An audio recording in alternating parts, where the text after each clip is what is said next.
आज की कहानी रशीद की है। रशीद ने किस तरह से बर्दाश्त किया। रशीद सऊदीया में जॉब करता था। छुट्टी घर आया तो घर वालों ने कहा कि बेटा तुम्हारी शादी कर दें। घर वालों के कहने पर उसने शादी कर ली, निकाह हुआ, रुखसती हुई और दुल्हन कमरे में आ गई। रशीद कमरे में पहुंचा, दुल्हन को जाके देखने लगा। जैसे ही घूंघट उसका उठाने लगा तो दुल्हन ने आगे से हाथ से झटक दिया, हट जाओ, मुझे हाथ नहीं लगाना, मैं किसी और की अमानत हूं। रशीद ने कहा ये क्या कह रही है। तो उसने लड़की से पूछा क्या बात है। वो समझा शायद ये डर गई है इसलिए इस तरह से बात कर रही है। तो लड़की कहती कि मैं किसी और से मोहब्बत करती हूँ, आपसे शादी तो मैंने मजबूरी में कर ली है। अब मैं आपके निकाह में हूं, बस यही है, मुझे हाथ नहीं लगाना, नहीं तो मैं आपको कहीं का नहीं छोड़ूंगी। लड़की कहती है कि मैं आपके निकाह में जरूर हूं, लेकिन मैं अमानत किसी और की हूं, मुझे हाथ नहीं लगाना। अगर आपने जबरदस्ती भी की तो तब भी आप मुझे जिस्म तो हासिल कर लेंगे, लेकिन मेरी मोहब्बत नहीं हासिल कर सकते। रशीद वहीं से पीछे हटा और उसने जाकर वजू किया। वजू करके नमाज पढ़नी शुरू कर दी। नमाज पढ़ रहा है, नफल अदा कर रहा है, अल्लाह से दुआ कर रहा है कि यार मेरे रब, तूने मुझे जिस मुश्किल में डाला है तू ही इसी से निकालेगा। और दूसरी तरफ जो उसकी बीवी है, उसको उसके आशिक का फोन आता है। फोन पर पूछता है कि तुम्हारे शौहर ने तुम्हें कुछ कहा तो नहीं, मजबूरी में तुमने कुछ कर तो नहीं लिया उसके साथ। वो लड़की कहती है कि नहीं, उसने मुझे कुछ नहीं कहा, बड़ा साईं बंदा है, नमाज पढ़ रहा है।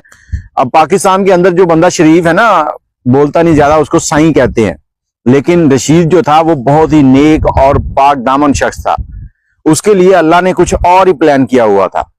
अब ये शादी हो गई, अगला दिन आ गया। लड़की के घर वाले जो हैं लड़की को लेने के लिए आए हैं, तो शौहर साथ नहीं गया। लड़की चली गई है। एक दिन गुजर गया, 2 दिन गुजर गए, तीसरे दिन तक वो लेने नहीं गया। तीसरे दिन उसकी सास का फोन आता है, बेटा तुम अपनी बीवी को लेने नहीं आए। वो कहता है कि मैं थोड़ा सा मसरूफ था, कल आऊंगा। अगले दिन जाता है, फ्रूट वगैरह लेके जाता है, उधर उसको देता है जाके घर वालों को। कोई बात नहीं करता, हंसते हंसते सारी बातें बीवी को वापस ले आता है। और इसी दौरान बीवी जो है शौहर के सामने ही अपने आशिक के साथ भी बातें कर रही है। उसके साथ हंस हंस के बातें करनी। उसी बेड के ऊपर शौहर सो रहा है, उसी बेड के ऊपर वो बैठ के बातें भी कर रही है, दिन में कभी छत पे चढ़ के कभी कहीं। लेकिन शौहर ने किसी को नहीं बताया। लेकिन पहली रात ही शौहर के जहन में एक ख्याल चल रहा था। उसके दोस्त कहते थे कि ये तो चंद दिन नहीं चल सकेगा, ये थक जाएगा, जाते ही जाके बिल्ली मार लेना, अगर बिल्ली ना मरी तो समझो तेरी जिंदगी खराब है। और वो ये बातें सोचता रहता था कि इनका मतलब क्या है। अगर आपको पता है तो आप भी जरूर मुझे कमेंट में बताइएगा बिल्ली मारने का मतलब क्या होता है। और अक्सर ओवरसीज जो होते हैं ना, इनके साथ इस तरह के धोखे हो जाते हैं कि वो आते हैं, जब शादी होती है तो बीवी के कहीं ना कहीं चक्कर होते हैं, या फिर वापस चले जाते हैं तो फिर भी इस तरह के कई मामलात में गिरफ्तार हो जाते हैं। अब जिंदगी चल रही है, ये शख्स बीवी को कुछ नहीं कहता। बीवी बड़ी हैरान है। एक दिन उसे कहती कि आपको मुझे देख के कुछ नहीं होता। वो कहता कि मुझे तुम्हें देख के क्या होना है, तुमसे शादी से पहले भी मैंने जिंदगी गुजार ली है और मैं अपने लंगोटे का पक्का हूं। ये नहीं समझना कि तुम मेरे सामने हो तो मुझे कुछ हो जाएगा। मुझे मेरा अल्लाह पाक है इसका सिला देगा। और मैं तुमसे ये कहना चाहता हूं कि मेरी इज्जत के ऊपर कोई हर्फ ना आए। जो तुमने करना है करो, लेकिन मेरी इज्जत पर हर्फ ना आए। मैं तुम्हें तलाक नहीं दूंगा, तुमने ही करना है जो करना है, ये फैसला तुम्हारा है जो तुम मुझे सुना रही हो। औरत खामोश हो गई। चंद दिनों के बाद रशीद के एक दोस्त की कॉल आती है कि तुम्हारी बीवी फलां होटल में किसी अजनबी शख्स के साथ बैठी है। रशीद कहता है कि नहीं, तुम्हें कोई गलत फहमी हुई है, वो घर में होगी। फोन बंद करता है, घर में देखता है बीवी नहीं मिलती। गाड़ी निकालता है, उसी जगह जाता है जो एड्रेस उस दोस्त ने बताया था। क्या देखता है कि बीवी एक अजनबी लड़के के साथ चाय पी रही है, बातें कर रही है हंस हंस के।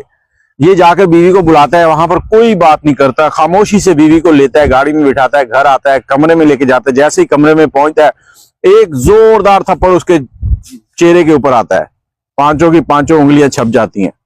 अब बीवी को कहता है कि देखो मेरी बर्दाश्त से ज्यादा हो गया, मैंने तुमसे कहा था ना कि मेरी इज्जत के ऊपर हर्फ ना आए, तो अब तुम बोरिया बिस्तर उठाओ और अपने घर चली जाओ, तलाक तुम्हारे पीछे आ जाएगी। बीवी को भेज देता है। अब बीवी जो है वहां जाकर एक नया ड्रामा रचा देती है। वहां जाकर क्या कहती है कि ये शख्स कभी बाप नहीं बन सकता, इसके पल्ले ही कुछ नहीं है। अब रशीद खामोश है, उसने इसकी बातों का कोई जवाब नहीं दिया। दोस्तों में बदनामी हो रही है, सब उसको अजीब अजीब नजरों से देखते हैं। घर वाले भी इसी तरह से कि ये इसी वजह से शायद ये मामला हो गया, बीवी चली गई है इसकी। अब वो टेंशन में रहता था, डिप्रेशन में। रशीद की एक बहन थी जिसकी शादी हो चुकी थी, वो दूसरे गाँव में रहती थी। अब बहन से भाई को देखा ना गया, तो बहन आई, भाई को कहती मेरे साथ मेरे घर चलो, चंद दिन वहां रहना, फिर वापस आ जाना। रशीद वहां जाता है और शाम को उसकी बहन ने अपने किसी रिश्तेदार के घर किसी फंक्शन पे जाना था, और उसी मोहल्ले में एक दर्जन थी जिसके पास उसके कपड़े थे। वो अपने बेटे को कहती है कि जाओ कपड़े ले आओ, मामू को भी साथ ले जाना। अब बच्चा जो है वो कपड़े लेने जाता है, जाकर दरवाजा खटखटाता है तो अंदर से औरत निकलती है। वो कहती है कि कपड़ों में तो अभी देर है थोड़ी सी, बेटा थोड़ी देर तक मिलेंगे। अब बच्चा होता तो शायद वो वापस भेज देती। जब वो देखती है कि इसके साथ एक बड़ा शख्स भी है तो दरवाजा खोलती है। उनके दो कमरे होते हैं, एक कमरे में वो लोग रहते हैं और दूसरे कमरे में इनको बिठा देते हैं। अब ये बैठा देख रहा है, इसका उस लड़की के चेहरे पर नजर जाती है दरवाजे के बीच में से। इसको वो चेहरा बहुत ही प्यारा लगता है और लड़की इसी दौरान उठकर नमाज भी पढ़ती है और काम भी कर रही है, सारे मतलब खाना भी बना रही है, सूट भी देख रही है, सारे काम साथ साथ कर रही है। तो तकरीबन 40-45 मिनट ये वहां पर बैठा है। इसी दौरान इसने ये सारी चीजें देखी हैं। तो इसने लड़की की मां को बुलाया और उसको पैसे देते हुए कपड़ों के कहा कि आप लोग घर में अकेले ही रहते हैं। अब इसके दिमाग में ख्याल चल रहा था कि ये लड़की जो है ना मेरी बीवी बन जाए तो कितना अच्छा हो जाएगा, ये बड़ी नेक दामन और पाक सीरत लड़की लग रही है। ये ख्यालात चलते हैं और ये उसकी माँ से पूछता है कि आप लोग यहाँ पर अकेले ही रहते हैं? वो कहती जी हाँ हम अकेले ही हैं, मेरी बेटी है, एक बेटा है, बेटा छोटा है वो कमरे में सो रहा है और मैं हूं, हम तीनों रहते हैं। तो कहता कि आप कैसे गुजारा करते हैं? कहती जिंदगी का गुजारा तो चल ही रहा है, लेकिन मेरी एक दुआ है कि अल्लाह पाक मेरी बेटी जो है उसकी शादी किसी अच्छे घर में करा दे और मुझे एक बार अपने घर की जियारत करवा दे, मतलब उम्रा या हज करवा दे।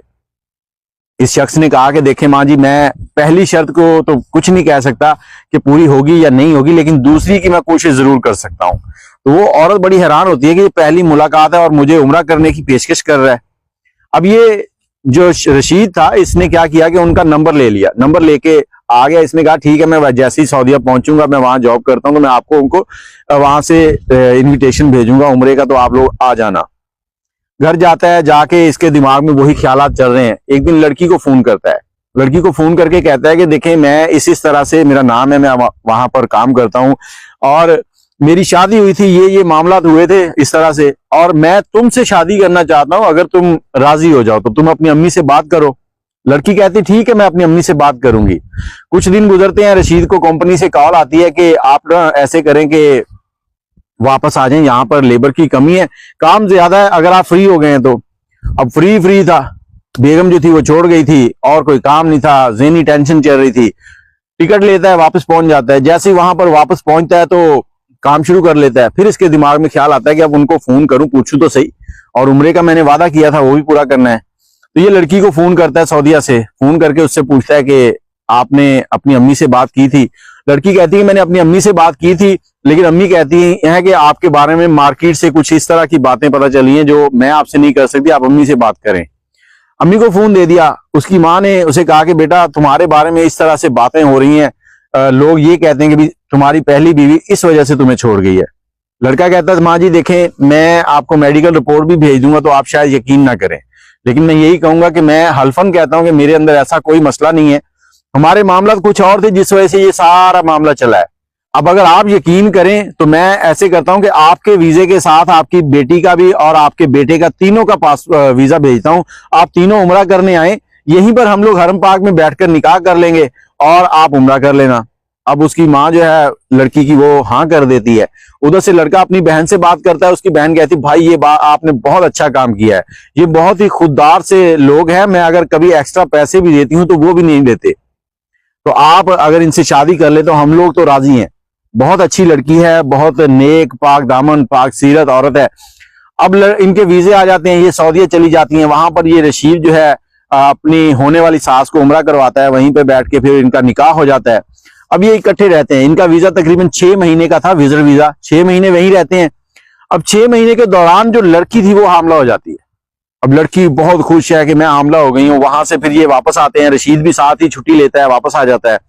यहाँ पर आते हैं तो घर में रहते हैं, सब खुशियां चल रही हैं, एक दावत भी होती है वलीमे की भी, और रशीद के बाप बनने की खुशी भी चल रही होती है। सब दोस्तों को पता चल जाता है कि रशीद बाप बन सकता है, उस लड़की ने इल्जाम लगाया था। एक रात ये बैठे हैं, क्योंकि इसने अपनी दूसरी बीवी को बताया हुआ था कि इसकी पहले शादी हुई थी, ये मामला हैं, इसने अभी तक उसको तलाक नहीं दी। अब उसके जहन में ये चल रहा था कि कहीं वो वापस आ जाए तो ये मुझे ना छोड़ दे। उसने एक दिन इनसे कहा कि आप बहुत अच्छे हैं, आपने जब उनके साथ नहीं रहना आप उनको तलाक क्यों नहीं देते? इसने कहा ठीक है मैं उसे तलाक दे दूंगा।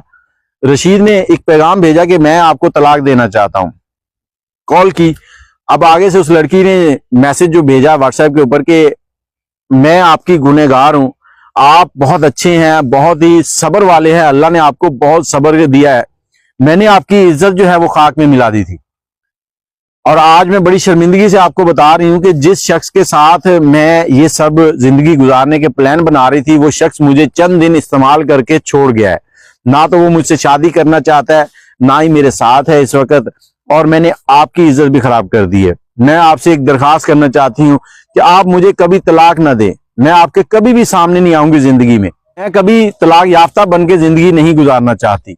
मैं आपकी बीवी के तौर पर सारी जिंदगी खामोशी से गुजार दूंगी, और मैं आपसे वादा करती हूं कि आपकी इज्जत पर दोबारा कभी कोई उंगली नहीं उठाएगा।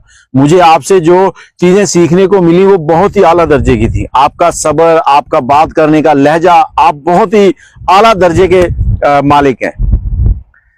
उसने कहा ठीक है, अब ये दोनों मियां बीवी, जो दूसरी बीवी थी और रशीद, इकट्ठे रहते हैं। इनको अल्लाह ने 3 बच्चे भी दे दिए हैं। रशीद अपने काम पर आता जाता है, और रशीद अपनी पहली बीवी को खर्चा भी भेजता है, बस उससे मिलने नहीं जाता। अब आगे क्या होगा अल्लाह जाने, लेकिन मैं यही कहूंगा कि रशीद साहब को उनके साथ रजू करना चाहिए, उनको अपने घर में रखना चाहिए, क्योंकि वो उनकी बीवी है। ये रशीद की कहानी थी, और अल्लाह ताला आपके नसीब में जो भी लिखता है वो अच्छा ही लिखता है। जब भी आप सब्र करेंगे आपको एक अच्छा नतीजा मिलेगा। दुआ में याद रखिएगा, अपनी राय कमेंट में जरूर दीजिएगा। अल्लाह हाफिज।